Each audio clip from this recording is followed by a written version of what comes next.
नमस्कार दोस्तों, आज की तारीख है 16 जनवरी 2025 और हम आपके लिए लाए हैं हिमाचल प्रदेश के ताज़ा समाचार। लेकिन पहले एक सवाल, आप हिमाचल के किस खूबसूरत कोने से ये खबरें सुन रहे हैं? नीचे कमेंट करके जरूर बताएं। अब थोड़ी सी गंभीरता के साथ अगर आप हिमाचल के विकास, पर्यटन और सामाजिक क्षेत्र की हर छोटी बड़ी खबर से अपडेट रहना चाहते हैं, तो हमारे चैनल को सब्सक्राइब करें। समाचार नंबर 1, ट्रेजरी को 80 करोड़ देना ऊंट के मुंह में जीरा। समाचार नंबर 2, मनाली लाहुल में बर्फबारी, पुलिस ने जारी की एडवाइजरी। समाचार नंबर 3, खजियार में बिछा सफेद कालीन, चूरधार में सीजन की 5वीं बर्फबारी, किन्नौर भी सफेद। समाचार नंबर 4, हिमाचल न्यूज 5 लाख उपभोक्ताओं का राशन बंद, क्या है कारण जानिए। समाचार नंबर 5, कसौल गैंगरेप में आया नया मोड़, पीड़िता की सहेली बोली ऐसा कुछ नहीं हुआ। समाचार नंबर 6, SIT आज सौंपेंगी पानी घोटाले की रिपोर्ट, विजिलेंस की छानबीन में टेंडर दस्तावेजों में मिली चूक। समाचार नंबर 7, बल्क ड्रग पार्क में 460 करोड़ के टेंडर मंजूर, राज्य सरकार ने भी जारी किए 50 करोड़ रुपए। समाचार नंबर 8, फ्यूल पॉलिसी लागू करने में लगेगा वक्त, उद्योगपतियों ने मांगे और 6 महीने। समाचार नंबर 9, SIT करेगी फिरौती प्रकरण की जांच। समाचार नंबर 10, जहां कांग्रेस नेता भाजपा में आए, वहीं मंडल चुनाव फंसे। समाचार नंबर 1, ट्रेजरी को 80 करोड़ देना ऊंट के मुंह में जीरा। पूर्व विधानसभा अध्यक्ष, पूर्व मंत्री, कांगड़ा चंबा संसदीय क्षेत्र के भाजपा प्रभारी व विधायक विपिन सिंह परमार ने ट्रेजरी को 80 करोड़ जारी करना ऊंट के मुंह में जारा बताया है। उन्होंने कहा कि इस पैसों से तो जिला कांगड़ा के ठेकेदारों का भी भुगतान होना असंभव है, जबकि सुक्खू सरकार की नाकामियों की वजह से अराजकता की स्थिति उत्पन्न हो गई है।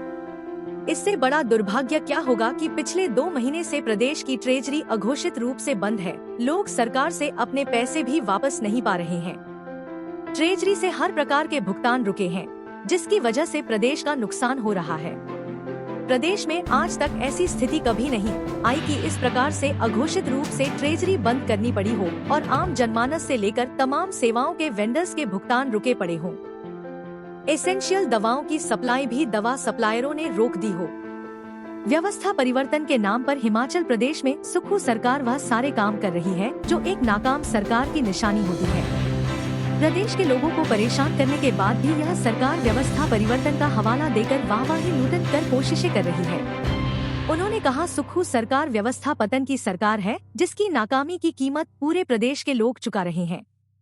विपिन परमार ने कहा कि इस समय पूरा प्रदेश में विकास के काम ठप पड़े हैं। स्कूल जैसे संस्थानों को बंद किया जा रहा है। सार्वजनिक वितरण प्रणाली को सरकार बर्बाद करने पर आमादा है। सुख की सरकार में स्वास्थ्य व्यवस्था का जिस प्रकार बेड़ा गर्क हुआ है, वह पूरे प्रदेश से छुपा नहीं है। दवाइयों के पैसे मांगते मांगते दवा सप्लायरों ने दवाओं की सप्लाई भी अस्पताल में बंद कर दी है। हिमकेयर के भुगतान रोके जाने की वजह से प्रदेश वासियों को मिलने वाले निःशुल्क इलाज का रास्ता सरकार बंद कर चुकी है। प्रदेश में जहां भी जाओ, लोग सरकार की नाकामी का हवाला दे रहे हैं। सरकार के पास पड़े लोगों के अपने पैसे भी सरकार नहीं दे पा रही है। अस्पतालों में दवाई नहीं है और न ही कर्मचारियों के इलाज के बिल पास हो रहे हैं। लोगों का सरकार से भरोसा उठ गया हो। सुक्खू की सरकार व्यवस्था परिवर्तन के नाम पर व्यवस्था पतन और सुख की सरकार के नाम पर दुख की सरकार चला रही है। उन्होंने कहा कि ट्रेजरी को अघोषित रूप से बंद करके प्रदेश के विकास कार्यों को कैसे गति दी जा सकती है। सरकार को इसके परिणाम के बारे में सोचना चाहिए। अगर ट्रेजरी बंद होगी तो प्रदेश का काम प्रभावी तरीके से कैसे चलेगा। जिस तरह यह सरकार चल रही है, उससे प्रदेश का भला होने वाला नहीं है। आज हर दिन कोई न कोई वर्ग सरकार के खिलाफ प्रेस कॉन्फ्रेंस कर रहा है। सरकार को चुनाव और चुनाव के बाद किए गए वादों की याद दिला रहा है। झूठी गारंटियों के दम पर आई कांग्रेस ने अब गारंटियों से किनारा ही कर लिया है। उन्होंने कहा, मुख्यमंत्री लोगों की समस्याओं को समझते हुए ट्रेजरी पर लगाया गया पहरा हटाएं। लोगों के बिलों का भुगतान रोककर इस तरह उन्हें परेशान करना सरकार का काम नहीं है। सरकार व्यवस्था परिवर्तन के नाम पर अराजकता फैलाना बंद करे। समाचार नंबर 2, मनाली लाहुल में बर्फबारी, पुलिस ने जारी की एडवाइजरी। हिमाचल प्रदेश में मौसम विभाग के द्वारा आगामी 4 दिनों तक मौसम खराब होने की चेतावनी दी गई है। ऐसे में गुरुवार को हिमाचल प्रदेश के निचले इलाकों में जहां बारिश हो रही है, वहीं ऊपरी इलाकों में बर्फबारी का दौर शुरू हो गया है। जिला कुल्लू और लाहौल स्पीति की बात करें तो यहां पर भी बर्फबारी का दौर शुरू हो गया है। ऐसे में लाहौल पुलिस ने लाहौल आने वाले सैलानियों व स्थानीय लोगों के लिए एडवाइजरी जारी की है। वहीं पर्यटन नगरी मनाली में बर्फबारी के बीच सैलानी मस्ती कर रहे हैं। मनाली में बर्फबारी का मजा लेने के लिए सैलानी सोलंग नाला, अटल टनल का भी रुख कर रहे हैं। हालांकि अभी मनाली में बर्फबारी कम है। ऐसे में अगर बर्फबारी ज्यादा होती है तो सैलानियों की आवाजाही को मनाली पुलिस द्वारा रोक दिया जाएगा। इसके अलावा लाहौल पुलिस ने भी सैलानियों व आमजन से आग्रह किया है कि घाटी में बर्फबारी तेज हो गई है। ऐसे में भी आवश्यक कारणों के चलते ही अपने घरों से निकले। वहीं अगर कोई सैलानी या वाहन चालक पर बर्फ के बीच फंस जाता है तो वह तुरंत पुलिस प्रशासन से संपर्क करें ताकि समय पर उसे मदद दी जा सके। बकौल पर्यटन कारोबारी मनाली के पर्यटन कारोबारी नीरज ठाकुर, वेद प्रकाश, रोशन ठाकुर का कहना है कि जनवरी माह में मनाली में बर्फबारी हो रही है, जिसके चलते यहां का पर्यटन कारोबार भी ठीक चल रहा है। हालांकि नए साल के बाद यहां पर सैलानियों में कमी दर्ज की गई है, लेकिन बार बार हो रही बर्फबारी के चलते सैलानी मनाली के आसपास के इलाकों का रुख कर रहे हैं, जिससे पर्यटन नगरी मनाली में रौनक बढ़ गई है। गाड़ीपा फिसलने का खतरा बढ़ा। एसपी लाहौल स्पीति मयंक चौधरी का कहना है कि घाटी में बर्फबारी तेज हो गई है और सड़कों पर वाहनों के फिसलने का भी खतरा बना हुआ है। ऐसे में पुलिस द्वारा लगातार वाहन चालकों को भी जागरूक किया जा रहा है। अगर बर्फबारी ज्यादा होती है तो वाहनों की आवाजाही को फिलहाल रोक दिया जाएगा। समाचार नंबर 3। खजियार में बिछा सफेद कालीन, चूड़धार में सीजन की 5वीं बर्फबारी, किन्नौर भी सफेद। हिमाचल में एक बार फिर से बर्फबारी का दौर शुरू हो चुका है। प्रदेश की तमाम चोटियों ने सफेद चादर ओढ़ ली है। सिरमौर जिला की सबसे ऊंची चोटी चूड़धार में इस सीजन का 5वां हिमपात दर्ज किया गया है, जबकि नौहराधार हरिपुरधार में 4था हिमपात दर्ज किया गया है।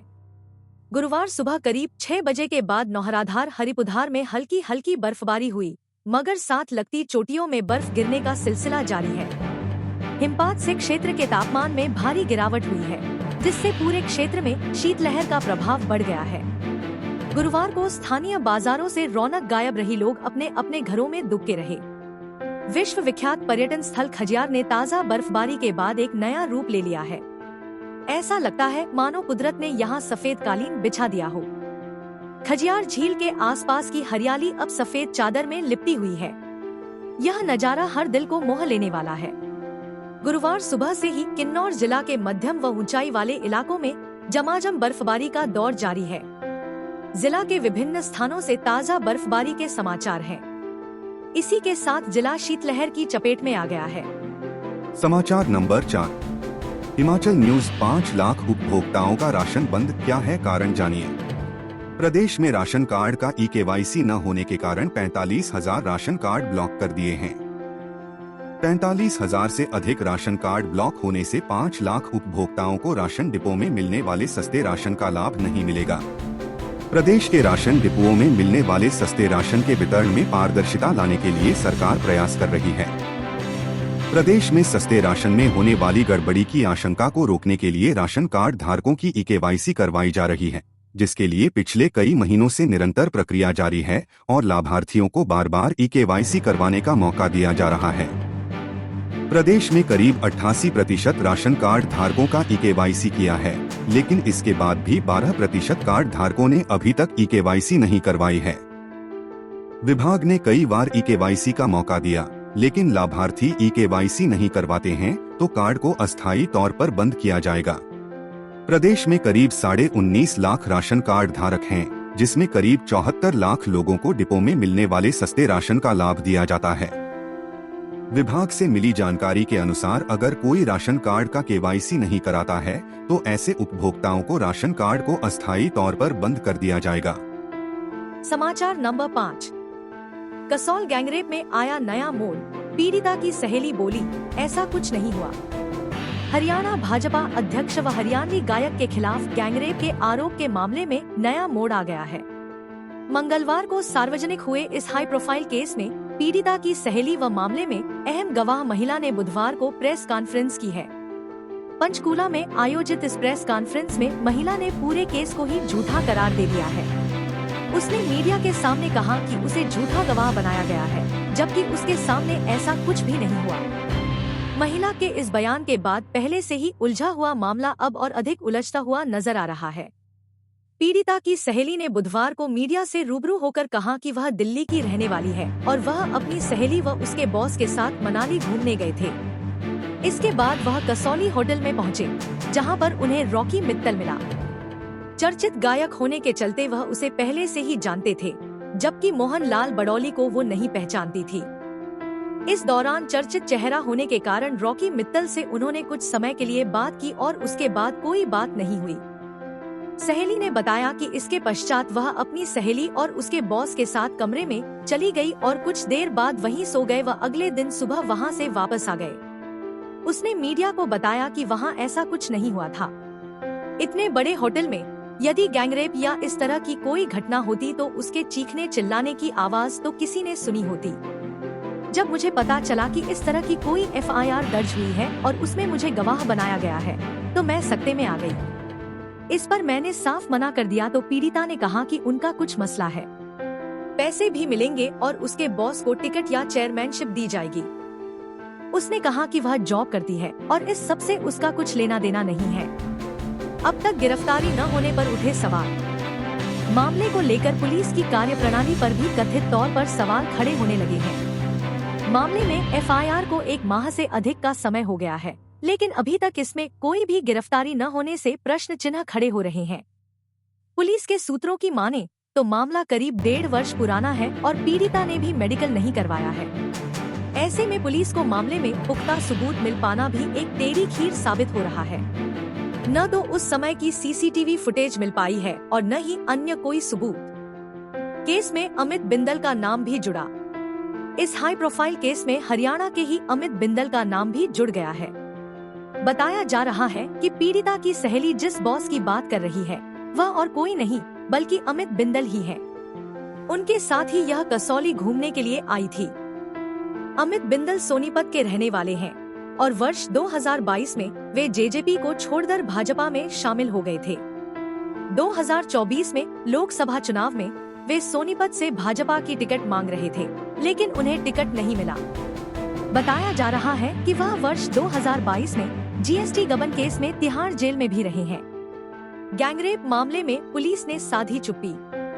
इस पूरे हाई प्रोफाइल मामले को लेकर सोलन पुलिस के अधिकारियों ने भी चुप्पी साधी हुई है।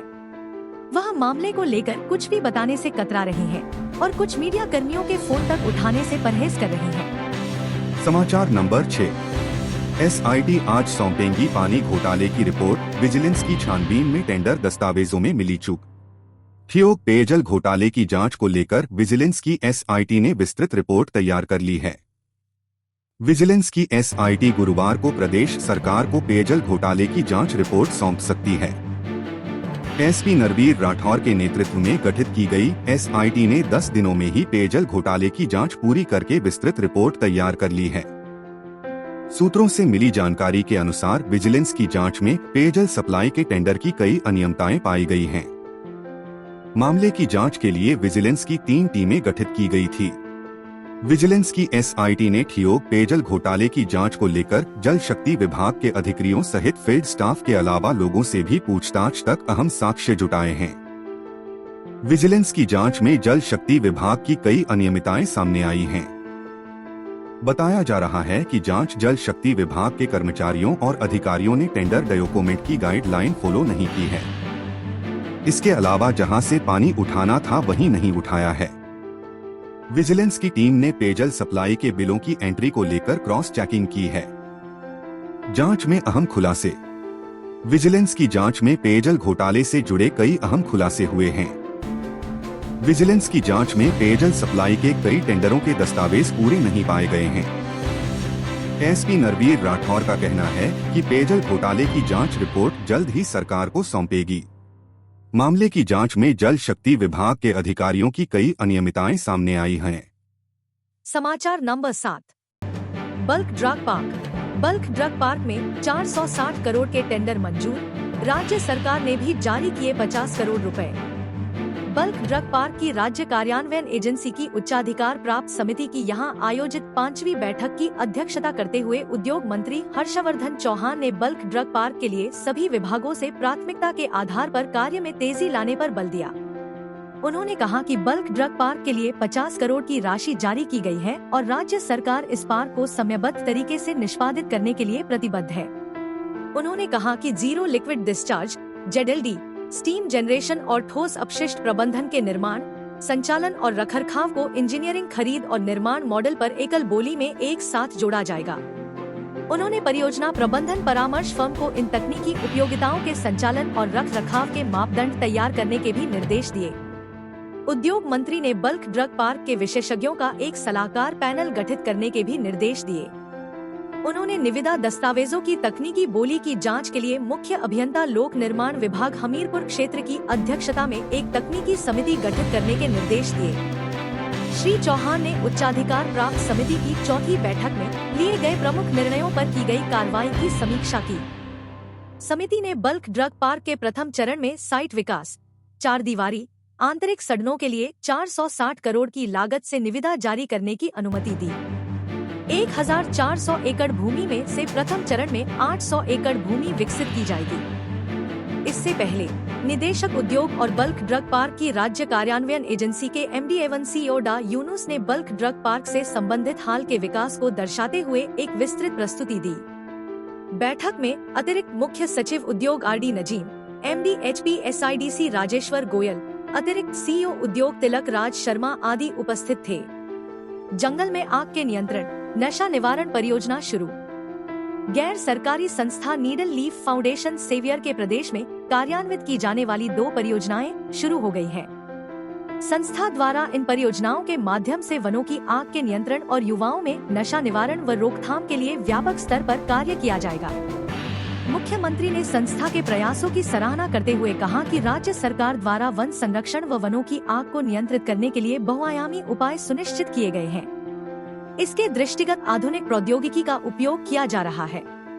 उन्होंने कहा कि प्रदेश में मादक पदार्थों व नशीली दवाओं के दुरुपयोग के लिए व्यापक स्तर पर अभियान आरंभ किया गया है। मादक पदार्थों की तस्करी रोकने के लिए अंतर्राज्यीय स्तर पर समन्वय से कार्य किया जा रहा है।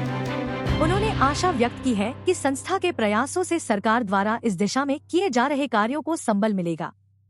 संस्था के अध्यक्ष सुनील ग्रोवर ने नवीन योजनाओं की विस्तृत जानकारी दी। समाचार नंबर 8। फ्यूल पॉलिसी लागू करने में लगेगा वक्त, उद्योगपतियों ने मांगे और 6 महीने। प्रदेश के औद्योगिक क्षेत्रों में उद्योगों पर फ्यूल पॉलिसी को पूरी तरह से लागू करने में अभी समय लग जाएगा। केंद्र सरकार ने सभी उद्योगों के लिए इसके मापदंडों को लागू करने को कहा है, जिसे केंद्रीय पर्यावरण मंत्रालय और केंद्रीय प्रदूषण नियंत्रण बोर्ड सुनिश्चित करवा रहा है। हिमाचल प्रदेश में भी क्योंकि बड़े पैमाने पर उद्योग हैं, लिहाजा इसकी शुरुआत BBN से की गई है। वहां पर जो उद्योगपति हैं, उन पर फ्यूल पॉलिसी लागू होनी है, मगर इन उद्योगपतियों ने अभी सरकार से इसके लिए समय मांगा है। बताया जा रहा है कि दिसंबर तक इस पॉलिसी के प्रावधानों को यहां पर लागू किया जाना था, मगर ऐसा नहीं हो सका है। उद्योगपतियों ने विज्ञान एवं प्रौद्योगिकी विभाग को इस संबंध में लिखा है और उनसे अतिरिक्त 6 महीने की मांग की है। यह मामला अब प्रदेश के मुख्य सचिव प्रबोध सक्सेना के पास है, जिनको फैसला लेना है। वह तय करेंगे कि उद्योगपतियों की मियाद बढ़ाने की मांग को पूरा किया जाए या नहीं। एक तरफ मुख्य सचिव का यह मामला भेजा गया है, तो दूसरी तरफ विज्ञान एवं प्रौद्योगिकी विभाग ने इस पर उद्योग संस्थाओं से जवाब मांगा है। उनसे पूछा गया है कि आखिर उद्योगपति अभी तक तय मापदंडों पर काम क्यों नहीं कर रहे हैं। BBN एरिया के अलावा दूसरे क्षेत्रों में भी उद्योगों को पैड कोक को बंद करके किसी अन्य फ्यूल का इस्तेमाल करना होगा, जिसके लिए भी सख्ती की जा रही है। PCB इस मामले में मुख्य सचिव के आदेशों का इंतजार कर रहा है। यदि मुख्य सचिव अगले 6 महीने की मियाद नहीं बढ़ाते हैं, तो फिर यहां उद्योगों के खिलाफ प्रदूषण बोर्ड की कार्रवाई शुरू हो जाएगी।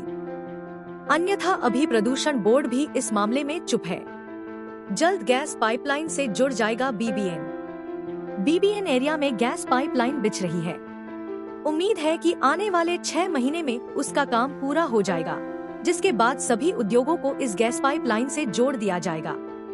ऐसा होने के बाद उद्योगों में फिर पैट कोक का इस्तेमाल नहीं किया जाएगा। प्रदूषण नियंत्रण बोर्ड को भी कहा गया है कि उद्योगों पर नजर रखी जाए ताकि वे इसका ज्यादा इस्तेमाल न करें। पैट कोक फ्यूल के लिए एक तरह का रसायन है जो पर्यावरण के लिए घातक होता है। समाचार नंबर 9। SIT करेगी फिरौती प्रकरण की जांच। जिला ऊना के व्यवसायी से फिरौती मांगने के मामले की जांच का जिम्मा SIT को सौंपा गया है। जिला पुलिस अधीक्षक राकेश सिंह ने इस मामले की जांच के लिए एसपी ऊना संजीव भाटिया के नेतृत्व में 7 सदस्यीय स्पेशल इन्वेस्टिगेशन टीम का गठन किया है। 7 सदस्यीय SIT फिरौती मामले की गहनता से जांच पड़ताल करेगी व मामले में संलिप्त दोषियों के विरुद्ध उचित कार्रवाई अमल में लाएगी। गौरतलब है कि ऊना के एक व्यवसायी से फिरौती मांगी गई थी। फिरौती अदा न करने पर एक शार्प शूटर द्वारा उसकी हत्या के लिए भी योजना बनाई गई थी। हालांकि पंजाब पुलिस द्वारा जालंधर में उक्त शार्प शूटर को अपने एक सहयोगी के साथ हथियारों सहित हिरासत में ले लिया था, जिसके बाद पंजाब पुलिस की पूछताछ के दौरान ही शार्प शूटर ने ऊना में एक व्यवसायी को फिरौती देने के लिए धमकी दिए जाने की बात कबूली थी, लेकिन उक्त व्यवसायी द्वारा फिरौती न देने पर उसे सबक सिखाने के लिए हत्या किए जाने की प्लानिंग की बात भी सामने आई थी, जिसमें उक्त शार्प शूटर ने ऊना में रैली करने व एक पिस्टल भी छिपाकर रखने की बात पंजाब पुलिस की पूछताछ में कबूली थी। मीडिया में इस संबंध में समाचारों के प्रकाशित होने के बाद उप मुख्यमंत्री ने पूरे मामले का कड़ा संज्ञान लिया था व पुलिस प्रशासन को ऐसे असामाजिक तत्वों के खिलाफ कड़ी कार्रवाई अमल में लाने की हिदायत जारी की थी, जिसके बाद जिला पुलिस ऊना हरकत में आई थी तथा समाचारों में प्रकाशित मामले का संज्ञान लेते हुए ऊना पुलिस ने स्वतः संज्ञान लेते हुए FIR दर्ज की थी, जिसमें राजस्थान जेल में बंद आरोपी रवि बलाचोरिया व पंजाब के गढ़शंकर निवासी 2 sharp shooter Manjot Singh money व जसकरण सिंह कारी के खिलाफ मामला दर्ज किया था। DPG अतुल वर्मा ने भी ऊना में पुलिस प्रशासन के साथ एक उच्च स्तरीय बैठक कर जिला में कानून व्यवस्था का जायजा लिया था और फिरौती मामले की जांच को आगे बढ़ाने के निर्देश दिए थे। एसपी ऊना राकेश सिंह ने बताया कि ऊना के व्यवसायी से फिरौती की मांग मामले की जांच को लेकर ASP संजीव भाटिया के नेतृत्व में SIT का गठन किया है। समाचार नंबर 10। जहां कांग्रेस नेता भाजपा में आए, वहीं मंडल चुनाव फंसे। कांग्रेस पार्टी से भाजपा में आए नेताओं के चुनाव क्षेत्र में भाजपा के मंडल अध्यक्ष ही नहीं चुने जा रहे। राज्यसभा चुनाव की क्रॉस वोटिंग के बाद पार्टी में हुई इस एंट्री के कारण संगठन चुनाव फंस गए हैं। जिन चुनाव क्षेत्र में मंडल चुनाव नहीं हुए हैं, उनमें हमीरपुर, सुजानपुर, गगरेट, कुटलहड़ और देहरा शामिल हैं। कुटलहड़ और गगरेट में बुधवार को भी चुनाव थे, जिन्हें आखिरी वक्त पर टालना पड़ा। इन विधानसभा क्षेत्रों से आशीष शर्मा, राजेंद्र राणा, देवेंद्र भुट्टो, चैतन्य शर्मा और होशियार सिंह पार्टी में आए थे। इन सब में देहरा का मामला सबसे ज्यादा पेचीदा हो गया है। मंडल चुनाव में अपनी अनदेखी की शिकायत को लेकर यह सभी नेता राष्ट्रीय भाजपा अध्यक्ष JP नड्डा से दिल्ली में मिले थे। उसके बाद से भाजपा का राज्य नेतृत्व भी एक तरफा फैसला नहीं ले पा रहा है। हालांकि हिमाचल भाजपा ने बुधवार को 19 और मंडलों में नए अध्यक्षों की नियुक्ति कर दी है। हिमाचल प्रदेश चुनाव अधिकारी, सांसद एवं प्रदेश उपाध्यक्ष डा राजीव भारद्वाज ने इस बारे में सूची जारी कर दी है। कुल 171 मंडलों में से अब तक 160 मंडलों में अध्यक्षों की तैनाती हो चुकी है। शेष मंडल अध्यक्षों की नियुक्तियां भी आने वाले दिनों में हो जाएगी। बुधवार को निर्वाचित हुए मंडल अध्यक्षों में मेल से श्याम लाल, पंचरुखी से उषा राणा, आलमपुर से हनुमंत प्रसाद शर्मा, बैजनाथ अपर सुरेंद्र कपूर, बैजनाथ लोअर सुरेंद्र राणा, धारकंडी अशोक वशिष्ठ, कुल्लू सदर श्रवण ठाकुर, हरोली खास अनीता जसवाल, हरोली बीच से अशोक छेत्रा, रोहडू विजय मेहता, छोहारा से आशा खाची, सदवा राहुल कालिया, भड़वार अनूप राणा, जसूर सुशील चौधरी, जवाली डा राजेंद्र सिंह, कोटला से रणजीत सिंह, नगरोटा सूर्या धीरज अत्री, दून से मान सिंह और राजगढ़ से सुरेश वर्मा मंडल अध्यक्ष बने। यह जानकारी प्रदेश उपाध्यक्ष एवं सह चुनाव अधिकारी संजीव कटवाल ने दी। कर्मठ कार्यकर्ता दरकिनार, आम कार्यकर्ता नाराज। भाजपा नेताओं के भाषण भले की कार्यकर्ताओं को प्रभावित करते हो और उन्हें संगठन को कैसे मजबूत रखना है के बारे में ज्ञान बांटने हो, लेकिन भाजपा संगठन अंदर खाते कितना मजबूत या कमजोर है, इस बात का खुलासा यहाँ प्रदेश भर में चुने गए जिला व मंडल अध्यक्षों के पदों ने साफ कर दिया है। प्रदेश के कई जिलों में पुराने व कर्मठ कार्यकर्ताओं को दरकिनार करते हुए उन लोगों को अध्यक्ष बनाने की कवायद शुरू हो गई है, जिनके ऊपर उनके आकाओं का आशीर्वाद है। इसी कड़ी में कुल्लू मंडल अध्यक्ष पद के लिए जो बवाल देखने को मिला है, इससे कहीं न कहीं भाजपा के प्रति जो विचार आम कार्यकर्ताओं के थे, उसने नेताओं को जरूर हताश किया है। हम अपने राज्य के विकास में योगदान देने में गर्व महसूस करते हैं और हमें उम्मीद है आने वाले दिनों में हमें और भी अच्छी खबरें मिलेंगी। इन खबरों को अधिक लोगों तक पहुंचने के लिए कृपया हमारा कंटेंट शेयर करें, साथ ही हमारे चैनल को सब्सक्राइब करें और अपडेट के लिए हमें फॉलो करें। अपने विचारों को कमेंट में शेयर करना ना भूलें। आपका सहयोग हमें और भी बेहतर काम करने में मदद करेगा। धन्यवाद।